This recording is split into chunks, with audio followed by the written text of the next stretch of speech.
Dadako sa pagpapahayag ng salita ng ating Diyos. Ang ating po magiging sermon text will be 1 Corinthians chapter 6 verses 12 hanggang verse 20. Babasahin ko po siya mula sa MBB translation. Ito po sinasabi ng salita ng ating Panginoon. May magsasabi, malaya akong makagagawa ng kahit ano, ngunit ang sagot ko naman ay hindi lahat ng bagay ay nakakabuti. Maaari ko ring sabihin, malayo akong gumawa ng kahit ano, ngunit hindi ako magpapaalipin sa anumang bagay. Sasabihin naman ng iba, ang pagkain ay para sa tiyan at ang tiyan ay para sa pagkain. Totoo yan, ngunit parehong sisirain ng Diyos ang mga ito. Ang katawan ay hindi para sa imoralidad, sapagkat ito ay para sa paglilingkod sa Panginoon. At ang Panginoon naman ang nag-aalaga sa katawan. Muling binuhay ng Diyos si Jesucristo at tayo man ay muling bubuhayin sa pamamagitan ng kanyang kapangyarihan. Hindi ba ninyo alam na ang inyong katawan ay mga bahagi ng katawan ni Kristo? Kukunin ko ba ang bahagi ng katawan ni Kristo upang gawing bahagi ng katawan ng isang babaeng nagbebenta ng aliw? Hinding-hindi. Hindi ba ninyo alam na nagiging isa ang katawan ng bayarang babae at nang nakikipagtalik sa kanya? Sapagkat sinasabi sa kasulatan, ang dalawa'y magiging isa. Ang nakikipag-isa sa Panginoon ay nakikipag-isa sa Kanya sa Espiritu. Layuan ninyo ang imoralidad. Ang ibang kasalanang nagagawa ng tao ay hindi nakakasira sa katawan. Ngunit ang gumagawa ng imoralidad ay nagkakasala laban sa sarili niyang katawan. Hindi ba ninyo alam na ang inyong katawan ay templo ng Espiritu Santo na nasa inyo at ipinagkaloob ng Diyos sa inyo? Hindi ninyo pag-aari ang inyong katawan, sapagkat binili na kayo sa isang halaga, kaya't gamitin ninyo ang inyong katawan upang maparangalan ang Diyos. Ito po ang salita ng ating Panginoon. Nawa po ang bawat isa sa atin ay mapagpala ng kanyang mabuting salita. Samahan niyo po ako sa panalangin. Tayo po humingi ng paggabay sa ating Panginoon. Kami po, aming Panginoong Diyos, ay nagpapasalamat muli sa iyong biyaya na pagbibigay sa amin ng iyong salita upang maging pagkain ng aming kaluluwa at kapahingahan din po nito. Tulungan mo po ang bawat isa sa aming makinabang. Ilayo mo po ako sa lahat ng mga pagkakamali. Tulungan mo po ako maging tapat sa akin pong pagpapahayag ng iyong salita. Tulungan mo rin po ako na mapaalalahanan na bagamat ako po ang magpapahayag ng mga bagay na ito, ay nangangailangan din po ako ng aming mga mapupulot mula sa aming mga talata. Ilayo mo po kami sa lahat ng kaabalahan ng diwa. Help us to focus on your word. Help us to be truly fed by your truth. At sana pagbungahin po ng gusto ang magiging resulta ng mga itatanim na binhing ito sa amin pong mga puso. O aming Panginoong Diyos, muli mo pong pakilusin ng iyong banal na Espiritu at gamitin po ang iyong salita upang ipakita sa amin ang iyong dakilang kalooban. Maraming pong salamat. Ito po ay aming dalangin sa pangalan po ng aming Panginoong Jesucristo. Amen and amen. So tayo po nung nakaraan, ating tiningnan yung patuloy ni Apostol Pablo na pagtatanong o paghihimok sa mga mananampalataya ng Korinto na sila mag-isip-isip to really think about the things that they are expected to know. May mga bagay na inaasahan na sa ating mga Kristiyano na ating alam. At kaya minsan kailangan tayong tanungin kung hindi ba natin alam o alam na ba natin ay upang tayo ay mapaalalahanan. There are certain things that we are expected to know and therefore there are certain ways on how we are expected to live. At yun ay laging magkadugtong at hindi kailanman kailangan na paghiwalayin. At isa sa mga paalala ni Pablo doon sa ating mga nakaraang talata, which is also here, inilagay natin yung ating previous text, ay ang isang nasa kaharian ng Diyos o kabilang sa mga magmamana sa kaharian ng Diyos ay dapat nabubuhay ng may kabanalan. Hindi lamang tayo definido na binigyan ng ating Panginoon ng karapatang maging banal. Sinasabi ang tinatawag natin na definitive sanctification, but those who have definitive sanctification na kasama sa pagpapawalang sala ni Jesucristo sa atin, kasama o kasabay ng paglilinis sa ating mga kasalanan, ang definitive sanctification na ito ay magpapatuloy sa tinatawag nating progressive sanctification. And as time goes on, isa sa mga magiging pangunahin na palatandaan na tayo ay nagkakaroon ng tunay na pagdadala ng bunga o pamumunga ng Espiritu ay kung paano tayo nagkakaroon o ano ang ating relasyon na sa kasalanan. Nakikita rin natin kung ano ang relasyon ng isang Kristiyano sa kasalanan, nandun yung antas ng kanyang kalaguan sa kanyang napagyayaman na relasyon sa ating Panginoong Diyos. At hindi tayo dapat nababanggit o o di kaya naman ay nagpapatihulog na lamang ng wala man lamang paglaban sa mga iba't ibang kasalanan na bagamat ating buhay noon ay hindi na dapat namamarkahan sa atin ngayon. Usually, our identity is tied to what's habitual within us at kung ano yung palaging namamataan sa atin. At dapat, bagamat hindi pa tayo mga perpekto, ay nagkakaroon tayo ng tinatawag nating consistency, nagkakaroon tayo ng tinatawag natin na pagiging regular ng ating pamumuhay banal kumpara sa ating mga pagpapatihulog o pagkakahulog sa kasalanan.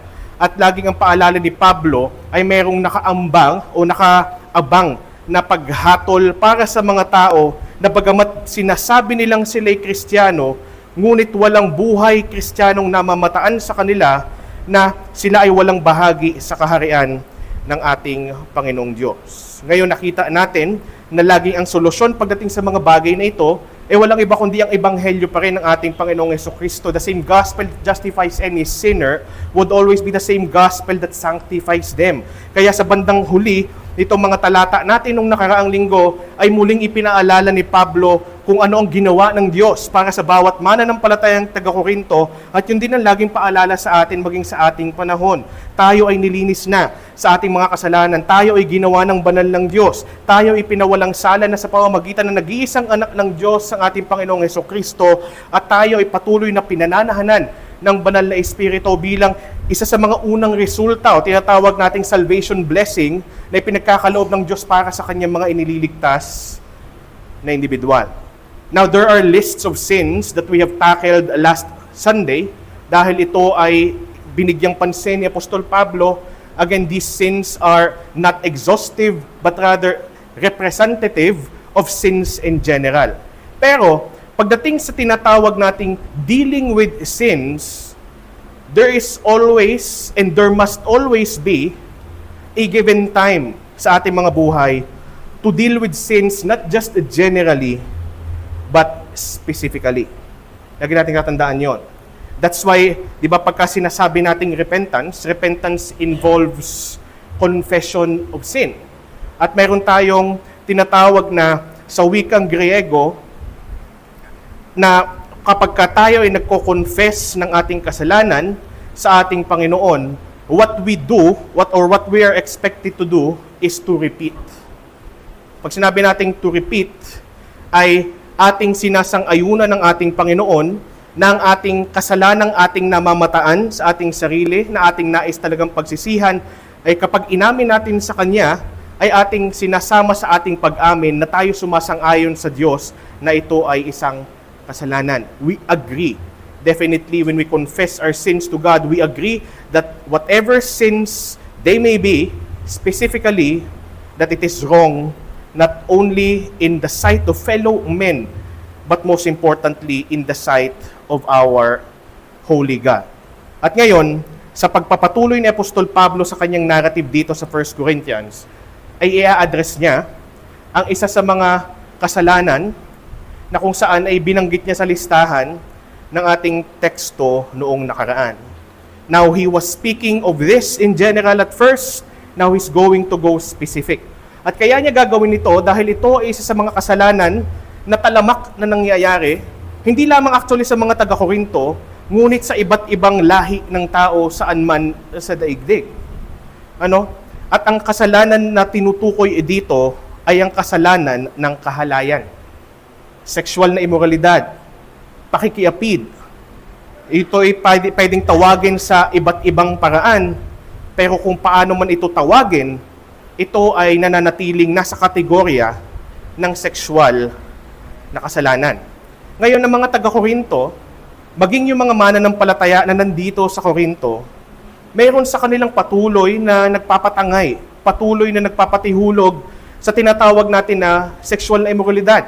Nakita nga natin sa 1 Corinthians 5, nung sinasabi ni Apostol Pablo, itiwalag nyo yung lalaking iyan, nakatipang miyembro ninyo, dahil sila may ginagawa siyang kahalayan, pero hindi naman siya nag-iisa sa paggawa ng kahalayan. Mayroong mga mananampalatayang gumagawa ng kahalayan at marami silang mga pagdadahilan sa kanilang isip, marami silang mga pangangatwiran na hindi naman daw talaga mali na gawin ang mga bagay na sexual na kanilang patuloy na ginagawa. Now, aside from the sin nature na meron sa mga taong ito, which is, alam naman nating tayo rin, may ganito pa rin sin nature. So aside from the sin nature, culturally speaking, externally speaking, environmentally speaking, ay malaki din ang nagiging epekto nito sa kanilang pag-iisip, sa kanilang pananaw. Ang sexual na immoralidad ay talamak sa kultura ng mga hintil at hindi lamang yon, ito rin ay talamak sa mga ritual ng mga hintil.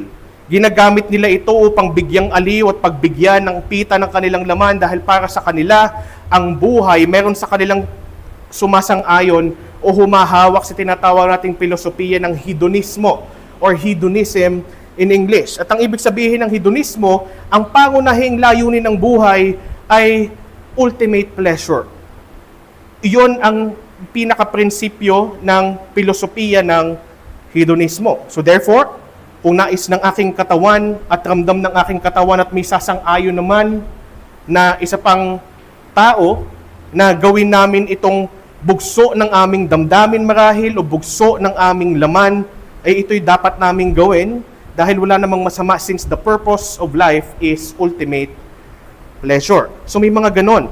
May prostitusyon na nagaganap at maraming lugar, kagaya ng Corinto na kung saan ang prostitusyon ay legal at pinapayagan. Meron nga sa kanila na mga mag-asawa na kung saan yung asawa nilang babae ay tanggap nila na ang trabaho ay bilang isang prostitute. Sa ganoong paraan ay talagang nakaka-apekto culturally, externally, environmentally sa mga tao, maging sa mga mananampalataya ng Corinto na mapukaw ang kanilang mga sarili na magpatihulog na lamang basta-basta sa mga kahalayan o mga sexual na immoralidad. Not to mention yung nabanggit ko nga kanina, yung pagan rituals. Ang iba ay ginagamit ito bilang ritual sa kanilang paganong relihiyon. They were doing orgies of many sorts and ito'y ginagawa nila as their form of praise o pagsamba sa kanilang mga Diyos-Diyosan.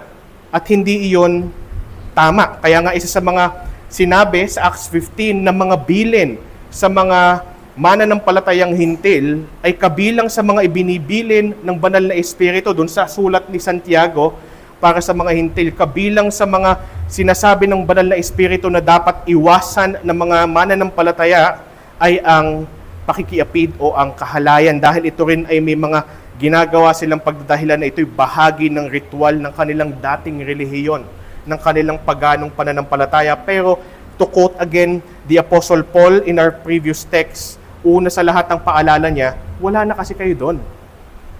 Hindi na kayo doon. Hindi na kayo sumasamba sa Diyos-Diyosan. So, wala nang silbi at hindi nyo na dapat ginagawa yung mga bagay na bagamat ritual noon sa inyong dating relihiyon, pero kayo'y na kay Kristo na, kayo ay nilinis na, kayo'y pinawalang sala na, at kayo'y ginawang banal na.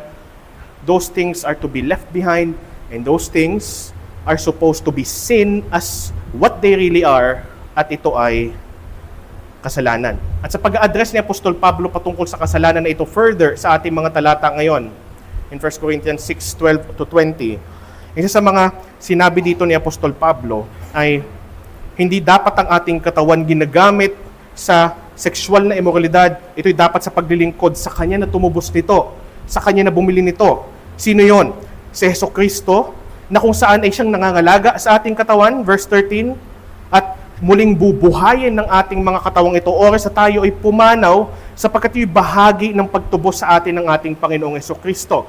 Lagi nating tatandaan, the Lord Jesus Christ did not only purchase and redeem our souls, He also redeemed our bodies.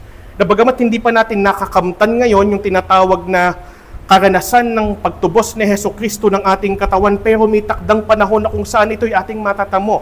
And it will happen during consummation, it will happen during our glorification, it will happen in the second coming of the Lord Jesus Christ. But until then, we are expected to live with purity, to live in purity, na bagamat mayroon pa mga nananatiling kasalanan, oo, sa ating katawang laman, pero dahil ito'y bahagi sa tinubos ng ating Panginoong Hesukristo, inaasahan tayo magkaroon ng pagsisikap ayon sa Kanyang biyaya na ang ating mga katawang ito ay ating ilayo, iiwas sa iba't ibang mga pita ng laman, lalo na sa kahalayan o sexual na immoralidad. At isa pang argumento dito ni Apostol Pablo that we shall see later on, ito'y napakalaking kalapastanganan sa banal na espiritu.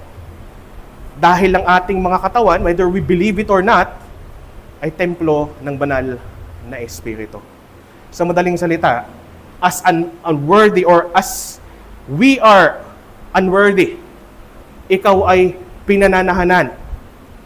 Ako ay pinananahanan. Lahat ng mananampalataya ay pinananahanan ng banal na espiritu. We may not be able to explain as to how it happens.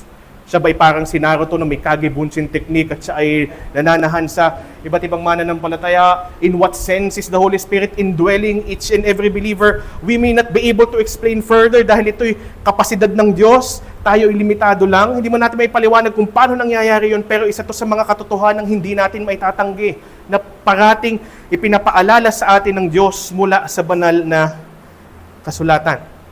Tirahan ka. Actually, hindi lang basta sinabi na tirahan ka. Kung ikaw ay mananampalataya, ang tawag sa iyo ay templo. Matindi yun. Alam nyo ba kung ano ang kauna-unahang tinawag na templo? Nung itinatayo o ipinatatayo ng ating Panginoong Diyos, ang unang bersyon ng templo nung panahon ni Moses, naroroon yung tinatawag nating dakong kabanal-banalan, the Holy of Holies. You're not just a house or any dwelling place na basta-basta na lamang tirahan. Ikaw ay banal na tirahan ng banal na espiritu.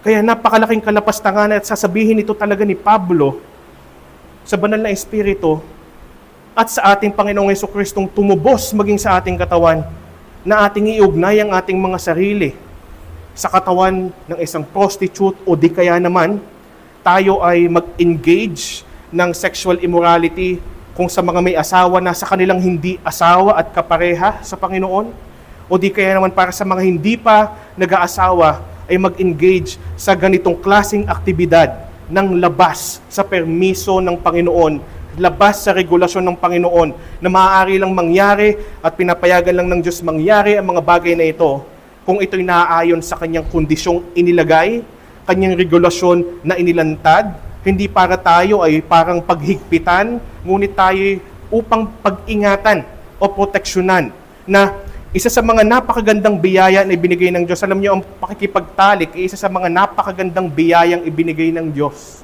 Kaya lamang ay atin itong nilapastangan at nagkakaroon tayo ng mga sumpa doon sa binigay na biyayang iyon ng Diyos dahil ng ating pagkamakasalanan. It was distorted, but it was supposed to be a blessing all along. Isa sa mga sinabi sa atin ng Panginoon, nung una niyang nilikha ang tao, isa sa mga mandato niya is to replenish the earth. That's why, alam nyo, may dalawang impulses ang tao na inilagay talaga ng Diyos in order for them to exist and in order for them to survive. Ano yun? Una, binigyan tayo ng Panginoon ng natural impulse to be hungry when needed. Diba? Pangalawa, binigyan tayo ng Panginoon for those who have no gift of singleness ng natural impulse to be intimate. Hindi lang basta to be intimate, to be physically intimate, emotionally intimate with someone. Kasi nga isa sa mga mandato ng Panginoon noon pa lang nilikha ang tao is to replenish the earth. Upang hindi mo na sabihin, ay nakalimutan ko palang kumain. Bakit hindi mo makalimutan kumain? Meron kang direktang impulse. Pero ganun din. Kaya napapaibig din ng tao mag-asawa dahil mayroong natural impulse. But it has to be regulated by the Lord for us not to fall into this kind of sin. Kaya nga po mula sa ating teksto, ito po ang ating mensahe. Ang kahalayan ay walang lugar sa buhay Kristiyano at matinding kalapastanganan sa banal na espiritu.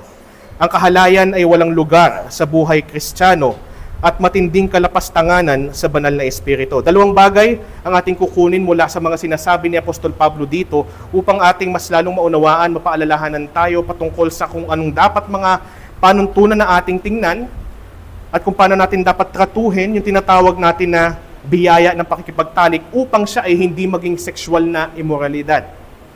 Ano? At upang mautawaan natin ng tama ang mga bagay na ito yung dalawang bagay na sinasabi ni Apostol Pablo. Una, ang kalayaan ay di pagpapaalipin sa kasalanan. Ang kalayaan ay di pagpapaalipin sa kasalanan. At ang ikalawa, ang kahalayan ay pagpapaalipin sa kasalanan. Ang kahalayan ay pagpapaalipin sa kasalanan. Talakayin po natin yung una, ang kalayaan ay di pagpapaalipin sa kasalanan. Isa sa mga bagay na kailangan nating tandaan bilang mga mananampalataya, tayo ay nabanggit ko ito nung nakaraang linggo, pinalaya na. Ginamit pa nga natin yung paglalarawan na tayo ay parang mga ex-convicts. We have been freed. Why? Dahil may bumili sa ating kalayaan, para sa ating kalayaan, at walang iba ito kundi ang mismong anak ng Diyos, ang ating Panginoong Hesukristo. Kung matatandaan nyo, isa sa mga bagay na binigyang diin ni Pablo sa kanyang mga nakaraang talataan ay itong pangungusap na ito. Huwag ninyong dayain ang inyong sarili. Do not let yourselves be deceived. At bakit ito mahalagang sabihin? Dahil hindi lahat ng tao na pinapalaya ay agad nauunawaan ang halaga at ang responsibilidad ng pagiging malaya. Lalo na ng mga pinalaya ng biyaya ng ating Panginoong Hesukristo. And we have to be reminded, we have to really dig deep of how gracious the grace of God is. Parang sa isa yatang sermon ni Pastor Noel ko narinig, na kung saan ay may binasa siyang libro. I-correct na lang ako kung mali ako. I hope I won't be misquoting him. Isa sa mga natutuwa siyang binabasa o binasang libro yata is War or Was authored by Michael Horton, kung kilala niyo siya. And ang title noong aklat na yun ay Putting Amazing Back in Grace. Putting Amazing Back in Grace. Bakit ganon? Kasi para bang nalalapastangan na yung biyaya ba? Do we really understand, especially when we sing the song Amazing Grace, how amazing grace is? And what's amazing about grace is it doesn't only save a sinner, it changes him as well. So, hindi ko pa man talaga nababasa yung aklat na yon, pero sa palagay ko ay at least magkakaroon tayo ng kamalayan kung ano yung laman ng aklat. Putting amazing back in grace. At isa sa mga talagang amazing sa grace na ito ay pinalaya tayo. You're free. Tuwang-tuwa tayo pag naririnig natin, at talagang na-imagine pa siguro natin sa ating mga isip, naririnig natin mula sa labi ng Panginoong Hesukristo, whom the Son sets free is free indeed. Tama ba? Sinong hindi nagde-delight doon? Di ba, ikaw ay manhid pa spiritually kung hindi ka nagde-delight that whom the Son sets free is free indeed. But what does it mean to be free? Anong ibig sabihin ng maging malaya? Lalo na kung ang tinutukoy natin pagpapalaya ay ang pagpapalaya ng ating Panginoong Hesukristo. Kagaya ba nito, kung babalikan natin yung ating nakaraang teksto, na ginagamit ng mga taga-Korinto ang kanilang kalayaan upang gawin ang mga bagay na nakalista dito. Pero kung matatandaan natin sa mga talatang ito, ang panawagan ni Pablo, hindi para sa mga ganyang bagay. Ang kalayaang ibinigay sa atin, kaya wag nating dayain ang ating sarili. Wag nating abusuhin ang biyaya ng Diyos nating laging lulundagan na lang, lulundagan ng biyaya. Again, ayoko misinterpret ako. I'm not saying not to jump to grace, but to jump to grace with an abusive mindset will bring you to hell. Will bring us to hell. Yun yung kailangan nating tandaan. It only reveals that you are not yet saved by the Lord Jesus Christ. Yun yung kailangan nating tandaan. At hindi ito bilang pananakot, pero ito yung nagsisilbing babala para suriin natin talaga ang ating sarili. Hindi natin tinitingnan ang biyaya bilang isang pagtingin sa biyayang may pang-aabuso na pag-iisip.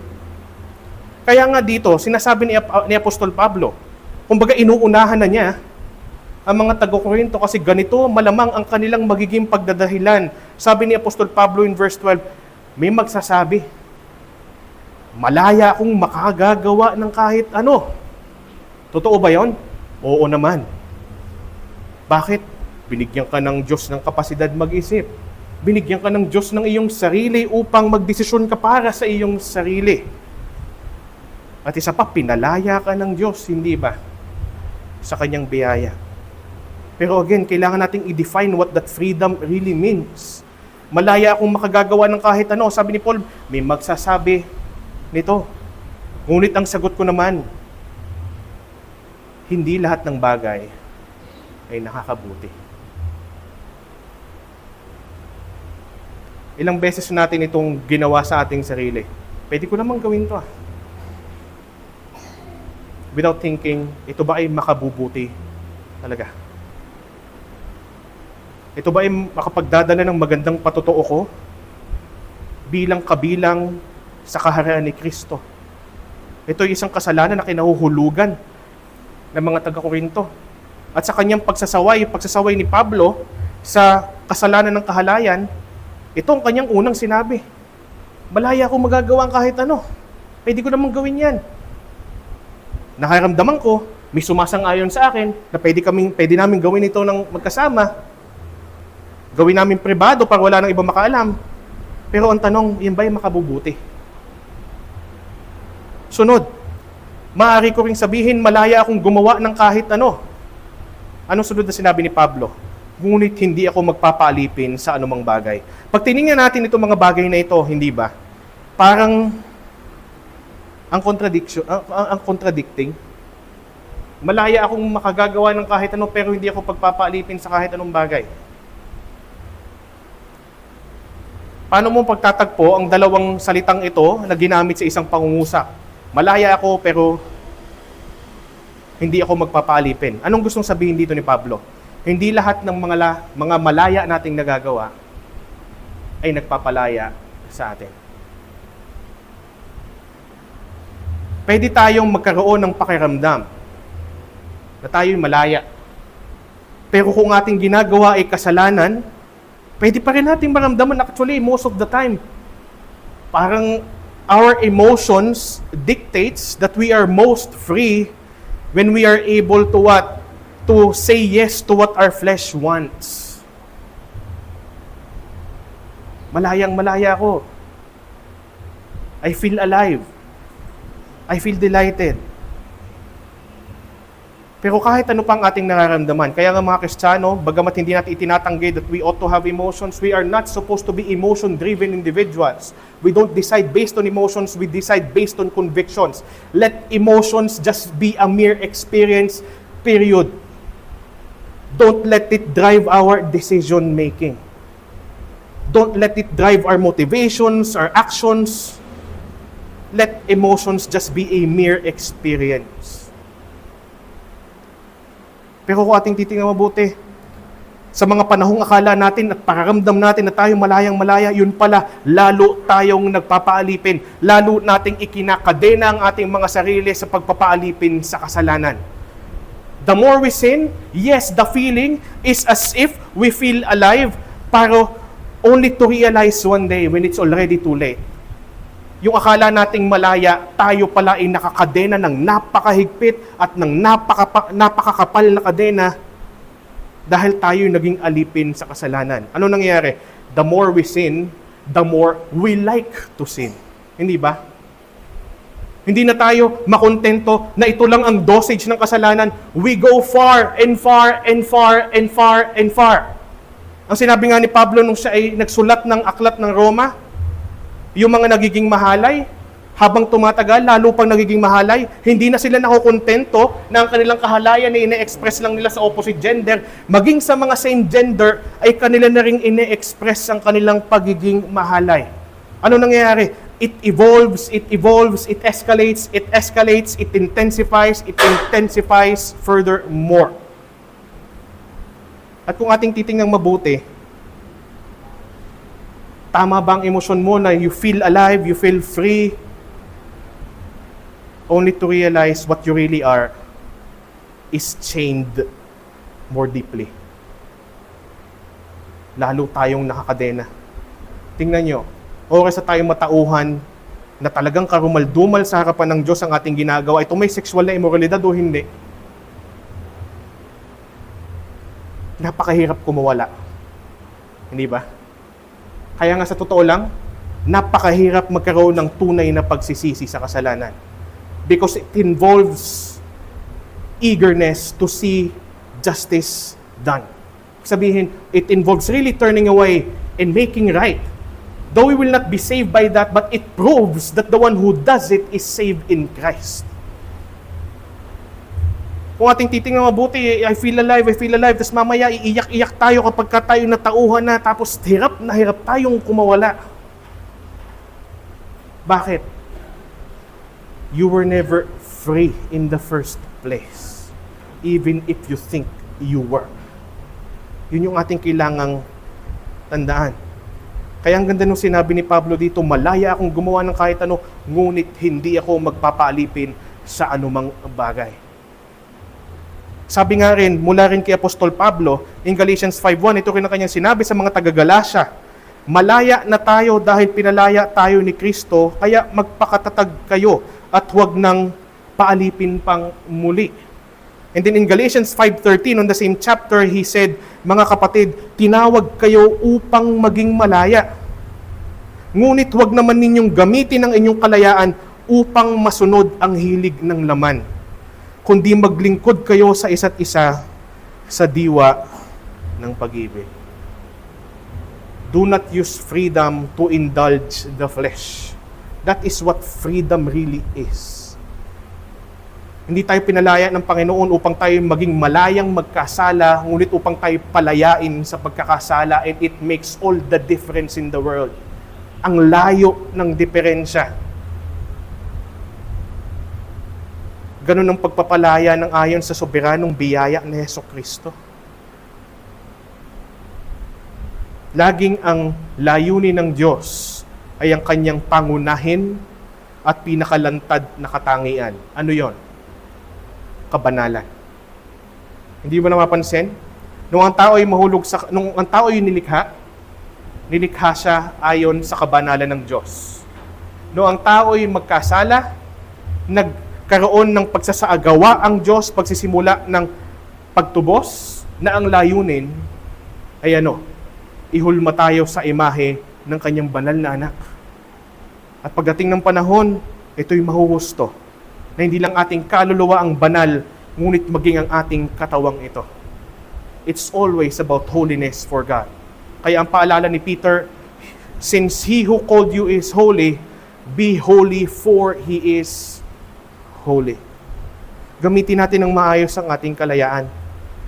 Pag-isip-isipan nating mabuti sa ating paggamit ng ating kalayaan, lalo ng ating kalayaan kay Hesukristo. Pag-isipan nating mabuti, ito bang gagamitin ko o paggagamitan ko ng kalayaan ay lalo palang magpapaalipin sa akin? Kung hindi naman ang sagot, go ahead. Ngunit kung ang sagot ay oo, pero ang hirap, gustong-gusto ko talaga eh. Then, follow up the question, am I really been freed or have I really been freed? Kasi as difficult as it may be, God provides grace para tayo ay makahindi at makatalikod at makalayo sa mga bagay na sa palagay natin magbibigay kalayaan pero magdadala pala sa atin sa mas malalim na pagkaalipin. Tandaan natin mabuti muli, ang kalayaan ay di pagpapaalipin sa kasalanan. Dumako tayo sa ikalawa. Now we become more specific. Ang kahalayan ipagpapaalipin sa kasalanan. Pansinin natin mabuti, in verse 13, sasabihin naman ng iba, ang pagkain ay para sa tiyan at ang tiyan ay para sa pagkain. Totoo yan, ngunit parehong sisirain ng Diyos ang mga ito.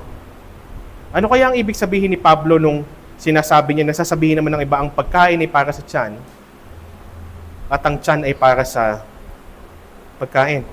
Tandaan natin, ang konteksto nito ay may kinalaman sa kahalayan o sexual na immoralidad.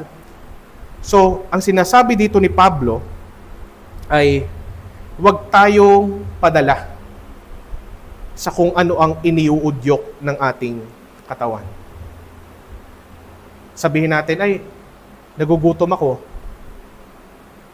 kumakalab ang tiyan ko, kakain ako. Total, ang pagkain naman ni para sa tiyan, at ang tiyan inilikha ng Diyos upang mag-store ng pagkain. Pero kaya sinasabi dito ni Pablo, nire-recognize niya, meron talaga tayong impulse. Yung mga walang gift of singleness, there is really an impulse. Pero does it mean that we should just because there is an impulse? Diba kung pinag-uusapan natin, kung kagaya ko, pag ang aking tiyan ay kumalam, pero kakakain ko lamang an hour ago, eh hindi tama na pagbigyan ko muli ang pagkalam ng aking tiyan at ako'y kakain. Lalo na akong lumobo. And that is unhealthy. Ano? Hindi sa lahat ng oras ay pagbibigyan natin ng ating kalam. Kasi kung titingnan natin mabuti, kung sa bawat pag-udyok ng ating appetite, ay tayo ay kakain ng kakain. Ay baka tayo talagang ang church ay maging isang mundo o isang kaharian ng mga obese people. Diba? Kung ating titingnan mabuti. Kaya ginagamit ito ni Apostol Pablo sa ganitong paraan. Ang sinasabi dito ni Pablo ay hindi dapat tayo nagpapadala lang o nagpapatangay dahil dinikta ng ating laman ay dapat tayong magpatihulog. Dapat nating pagbigyan. Oo, totoo. Ang pagkain ay para sa tiyan, ang tiyan ay para sa pagkain. Totoo yan, ngunit alam nyo, parehas sisirain ng Diyos sa mga ito. Bakit? The pleasure that we think would set us or would make us feel free are temporary. Pansamantala lang. Kumbaga magpapadala tayo sa mga pita ng laman na pansamantala lang tas pagsisisihan natin ng mas matagal. Paano natin malalaman? Yung mga yan ililipas Sisirain ng Diyos ang mga yan. Masama bang kumain? Hindi. Ang masama ay palagi na lang natin pagbigyan ng udyok ng ating laman. Kasi itong sinunod ni Pablo, totoo yan, ngunit parehang sisirain ng Diyos sa mga ito, ang katawan ay hindi para sa immoralidad. Idinugtong na niya kaagad ito. Alam nyo, sa kabuuan ng kasulatan, isa sa mga pinakauna malimit na pinaiiwas sa atin ng ating Panginoon sa usaping kabanalan ay ang kasalanan ng kahalayan. Hindi mo mapapansin, pag tiningnan nyo, sinurvey nyo ang New Testament, makikita nyo na malimit. Pagkausaping, dapat kayo'y banal na, kayo'y lumayo dito, laging number 1 sa listahan. If not always, but malimit, number 1 sa listahan, sexual na immoralidad. Why? Because it is among the sins that so easily entangles. Napakadali. Maraming nahuhulog na mga ministro. Sa tingin ko, ang laging pangunahing issue or number 1 issue ay sexual na immoralidad. May mga nadidisiplina sa mga iglesia dahil sa sexual na immoralidad. At marami pang iba. Hindi ko nga alam kung may nag-i-exist pang pamilya ngayon na wala man lang case ng sexual immorality Parang lahat ng pamilya laging may kaso noon. Pero kung ating titingnan mabuti, ang sabi ni Pablo dito, ang katawan ay hindi para sa immoralidad. Huwag tayong padala. Dahil lang idinikta ng laman. Ito yung mga halimbawa na kung saan ay laging binabanggit sa una sa mga listahan ang pag-iwas sa sexual immoralidad. Nakita natin 1 Corinthians 6:9. Hindi ba ninyo alam na ang mga makasalanan ay walang bahagi sa karaya ng Diyos? Huwag ninyong dayain ang inyong sarili. Ang mga nakikiapid, sumasamba sa Diyos-Diyosa, nangangalunya, nakikipagtalik sa kapwa lalaki o kapwa babae. Ano yung unang sinabing kasalanan? Mga nakikiapid. Galatians 5:19. Hindi maikakaila ang mga gawa ng laman. Ano yung una? Pakikiapid, kahalayan, at kalasuan. Ephesians 5:3, kayo'y mga hinirang ng Diyos, kaya hindi dapat mabanggit man lamang na kayo'y number 1, nakikiapid. O gumagawa ng anumang uri ng kahalayan o pag-iimbot. Ephesians 5:5, alam ninyong walang bahagi sa kaharian ni Kristo at ng Diyos ang taong number 1, nakikiapid. Mahalay o sakim. Ang kasakiman ay isang uri ng pagsamba sa Diyos-Diyosan. Colossians 3:5, kaya't patayin na ninyo ang mga pagnanasang mga makamundo. Number 1 uli, ang pakikiapid. karumihan, mahalay na simbuyo ng damdamin, masamang pagnanasa at ang kasakiman ng isang uri ng pagsamba sa Diyos-Diyosan. 1 Corinthians 10:8, huwag tayong, number 1 ulit, makikiapid. Gaya ng ginawa ng ilan sa kanila, kaya't 23,000 tao ang namatay sa loob lamang ng isang araw. 2 Timothy 2:22, layuan mo ang masasamang pagnanasa ng kabataan. Pagsikapan mong mabuhay ka sa katwiran, pananampalataya, pag-ibig at kapayapaan, kasama ng mga tumatawag sa Panginoon mula sa pusong dalisay. At kung titingnan natin, ilan lamang iyon sa mga talata na kung saan lagi siyang una sa listahan. So dapat tayo mag-ingat dahil pag ang laman ay kumatok o nangulbit, ay madali tayong mahulog sa ganitong kasalanan. Reminder, feelings and urges are not the basis of making decisions. Ang mga pakaramdam at mga udyok ay hindi ang basihan ng pagdedesisyon. Next, another reminder, feelings and urges does not justify an action. Hindi natin pwedeng sabihin, kasi dahil naramdaman din niya, kami nagkaroon ng kasunduan, talpa ka na. Game na. Hindi ganoon. It doesn't matter what you feel or what we feel. Feelings and urges does not justify any action. Ang mga pakiramdam at mga udyok ay hindi nagbibigay katwiran sa isang aksyon. And again, feelings and urges does not justify engaging into sexual immorality. May tinatawag tayo sa ating panahon ngayon na safe sex. Na kung saan parang tinanggap na lamang ng kultura, tinanggap na lamang ng lipunan na ito na may ayos lang.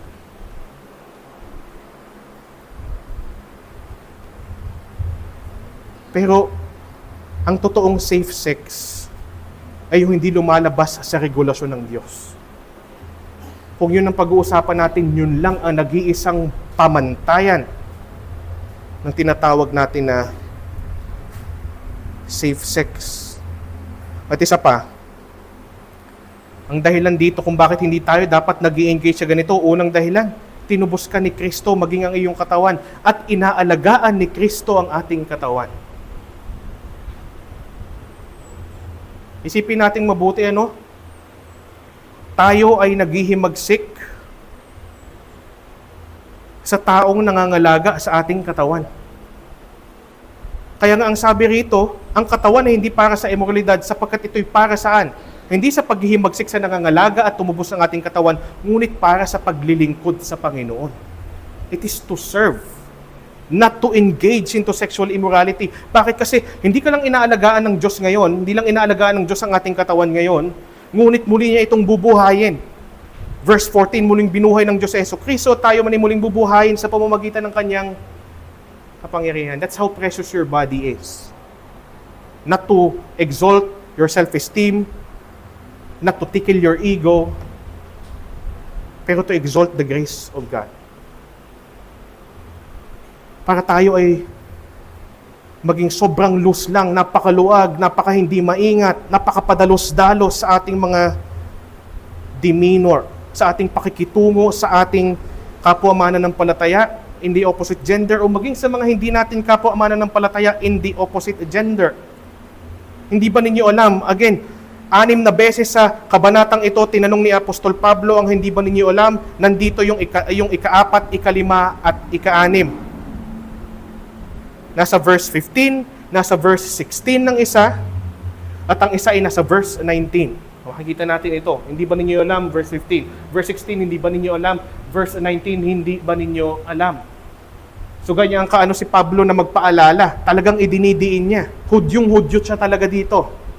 Inuulit-ulit niya kasi kailangan niyang idiin, kailangan niyang ipaalala. Ang ating katawan hindi lang inaalagaan ni Kristo, hindi lang tinubos at muling bubuhay ni Kristo balang araw, tayo ay nakakabit sa Kanya. In a spiritual sense, we are united with Christ. Hindi ba ninyo alam na ang inyong mga katawan ay mga bahagi ng katawan ni Kristo? Kaya anong sabi ni Pablo dito? Kukunin ko ba ang bahagi ng katawan ni Kristo upang gawing bahagi ng katawan ng isang babaeng nagbebenta ng aliw? And again, with an exclamation point sa kanyang sagot, hinding-hindi. Pwede naman niyang sabihin, hindi eh. Hinding-hindi. Hudyong-hudyo siya talaga ulit. Hinding-hindi. Sunod, hindi ba ninyo alam na nagiging isa ang katawan ng bayarang babae at nang nakikipagtalik sa kanya? Anong sabi niya? I-kinote niya yung nasa Genesis. Kailan ba dapat nangyayari yung ganoong bagay? Yung pakikipagtalik, dapat ba sa bayarang babae? Ang sagot dyan, as we shall see in 1 Corinthians 7, hindi. Dapat sa asawa lang. Dahil ang sinabi niya dito, ang dalaway magiging isa. You become one flesh. Ang nakikipag-isa sa Panginoon ay nakikipag-isa sa Kanya sa Espiritu. Tingnan natin yung connections. Since ang ating mga katawan in a spiritual sense is connected to Christ because we are united with Christ, and then sa kung sino man ating makakakonsummate o makatalik, tayo ay nagiging isang laman sa Kanya. Yun ang argumento ni Pablo.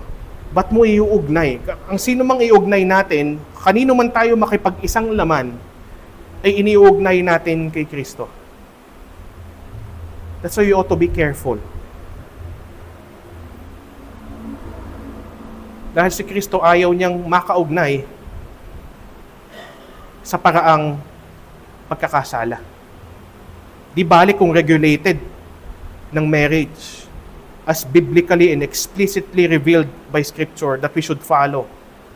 But otherwise, the Lord Jesus Christ despises having anyone united to Him apart from His parameters, apart from the Word.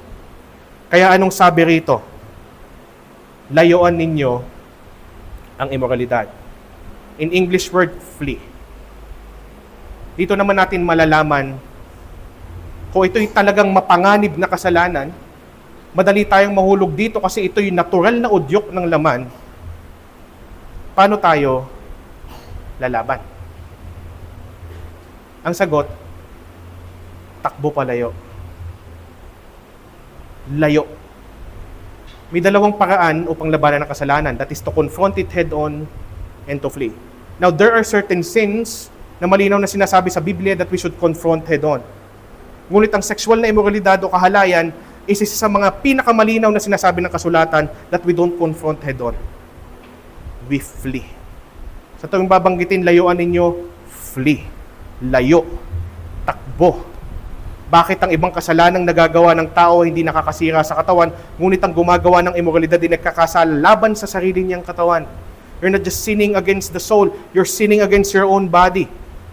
Hindi ba ninyo alam at ito na yung panawagan kaya siya kalapastanganan sa banal na Espiritu na ang inyong katawan ay templo ng Espiritu Santo na nasa inyo at ipinagkaloob ng Diyos sa inyo?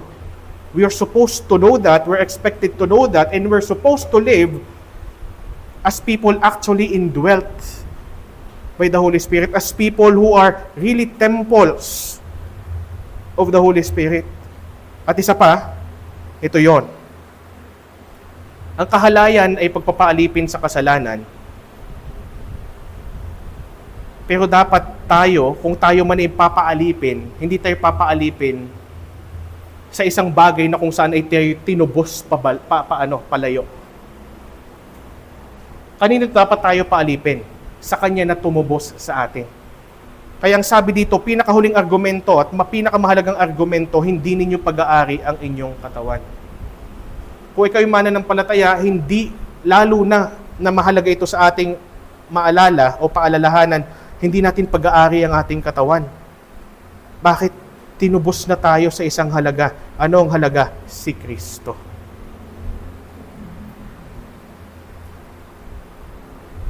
Ang mahal mo Iba kung isipin mo mabuti. Hindi ka naman talaga mahal. I am talking about a price. Pero ang mahal ng pagbili sa iyo. Anak ng Diyos ang pinambili sa atin. Kung titingnan natin talaga yung ating tinatawag na intrinsic value, we do not deserve the price in which we were bought. Pero ang mahal ng pagkakabili sa atin, binili na kayo sa isang halaga. Kaya ang panawagan, dahil si Kristo ang bumili sa atin, gamitin ninyo ang inyong katawan upang maparangalan ang Diyos. We ought to use our bodies to give honor to God. Kailangan nating tandaan ang ating katawan na kung saan ang banal na espiritu ay nananahan ay hindi dapat kinakasangkapan para sa kahalayan. At huwag tayong madala ng kung ano ng mga pagdadahilan. Kahit nasa ang antas ka pa ng kalaguan sa pananampalataya, it really doesn't matter. Lagi itong ginagamit ng mga theologians pag sa usapin ng kahalayan. We have David, Solomon, and Samson. The most zealous David, the most wise Solomon, the strongest Samson. May binatbat ba sila sa sexual na immoralidad? Lahat sila pinataob noon. Sino sa inyong kasing lakas ni Samson ngayon? Sino sa inyong mas marunong pa kay Solomon? Sino sa ating mas matindi ang pag-aalab ng pagmamahal sa Diyos kumpara kay David? Wala. It doesn't matter how zealous, wise, or strong we are, we cannot defeat sexual immorality unless we flee by the grace of God. Huwag nang magtangka. Layo. Kahit hindi na pandemic, social distancing. Diba? Ba't tayo nagsa-social distancing nung pandemic? Kasi delikado. Meron tayo dapat tinatawag na spiritual distancing. Biblical distancing. Alam nyo, isa sa mga preaching ni Elizabeth Elliot, ang title nun is True Womanliness. Meron daw lumapit sa kanya na isang babae. Sabi sa kanya, I am pregnant mistakenly. May ganun ba? Parang pregnant by mistake. Anong sabi sa kanya ni Elizabeth Elliot? If you had keep your man at arm's length, you wouldn't be pregnant mistakenly. Nakita niyo yung principle?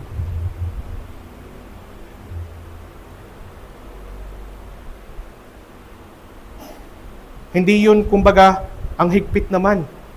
Ay di maghanda kang magpakasal tapos saka. Hindi yung tayo ay padalos-dalos sa ating mga ginagawa. At pag tinanong natin, masama ba talaga yun? Kasalanan ba talaga yun? Hayaan yung basahin ko ang Hebrews chapter 12 verse 1. Kumbaga, masama ba na medyo close kami and so on and so forth at marami pang iba?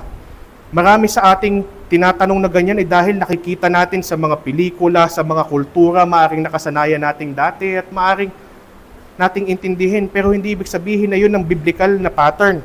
Hebrews chapter 12 verse 1, kayo nga dahil napapaligiran tayo ng napakaraming saksi, tanggalin natin ang anumang balakid at ang kasalanang kumakapit sa atin. Buong tiyaga tayong tumakbo sa takbuhing nasa ating harapan.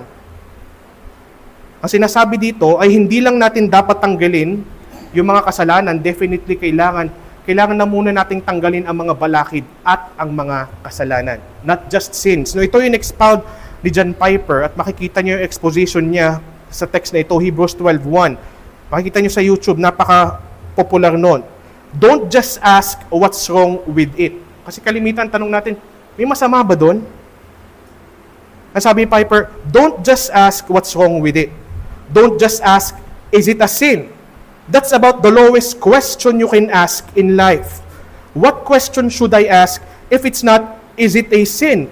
And the answer is, does it help me run? Yung tinutukoy niya run the race of perseverance marked out for us. That's the answer. Sabi niya, does it get in my way? When I'm trying to become more patient, more kind, more gentle, more loving, more holy, more pure, more self-control, does it get in my way? Tanong natin yung sa ating mga sarili, wag lang natin itanong, kasalanan ba ito? Ang talagang mahalagang tanong, maaari ba itong maglapit sa akin sa pagkakasala? Romans 13:14, sa halip isapusin ninyo ang Panginoong Hesukristo at huwag bigyang daan ng hilig ng laman patungo sa mga pagnanasa nito. Magpo-provoke ba ito? Na bagamat wala pa naman mali talaga, pero ito ba ay mas ilalapit ako patungo sa pagkakamali at pagkakasala? We have to ask deeper questions, not just sin, but will this lead me to sin? Kasi if this will lead me to sin, kahit hindi pa siya sin talaga, then I'd rather not. Because it will lead me to that. Mahalagang itanong yun sa ating mga sarili dahil mga minamahal na tupa ng Panginoong Hesukristo, at gusto ko ipaalala yun sa inyo, kayo yung mga minamahal na tupa ng Panginoong Hesukristo. Ang layunin niya sa atin ay kadalisayan, purity. Huwag niyong ilagay o huwag nating ilagay ang ating mga sarili sa alanganin.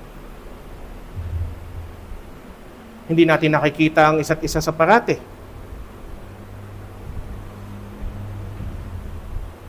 Pero lagi tayo nasa paningin ng Diyos. At huwag nating laging ilagay ang ating sarili sa alanganin. And let me close with this. 1 Thessalonians 4:3-8. At ito'y panawagan na i-pursue natin ang sanctification. Ganun na ulit. Ang unang babanggitin ay umiwas tayo sa kahalayan. 1 Thessalonians 4:3-8. Kalooban ng Diyos na tayo'y maging banal at lumayo tayo sa lahat ng uri ng kahalayan. Dapat maging banal at marangal ang pakikitungo ng bawat isa sa kanyang asawa at hindi upang masunod lamang ang pagnanasa ng laman tulad ng inaasal na mga hintil na hindi nakakakilala sa Diyos. Sa bagay na ito, huwag ninyong gawin o gawan ng masama at dayain ng inyong kapatid sapagkat paparusahan ng Panginoon ang gumagawa ng ganitong kasamaan tulad ng mahigpit naming babala sa inyo noon. Tayo tinawag ng Diyos upang mamuhay sa kabanalan, hindi sa kahalayan. Kaya ang sino mang humamak sa aral na ito ay humahamak hindi sa tao, kundi sa Diyos na siyang nagkakaloob sa atin ng Kanyang Espiritu Santo. Pakatandaan natin ang bagay na ito. We ought to treat each other with purity and with holiness. Especially ang pakikitungo ng isang mananampalataya sa kanilang opposite gender, believer man o hindi. At lagi niyong tatandaan, hanggat hindi niyo pa asawa, yan ay kapatid. Yan ay kapatid.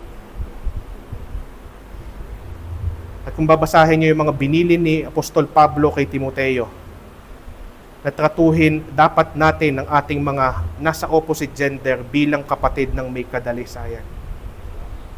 With purity. Set biblical boundaries. At yun ay para sa ating lahat.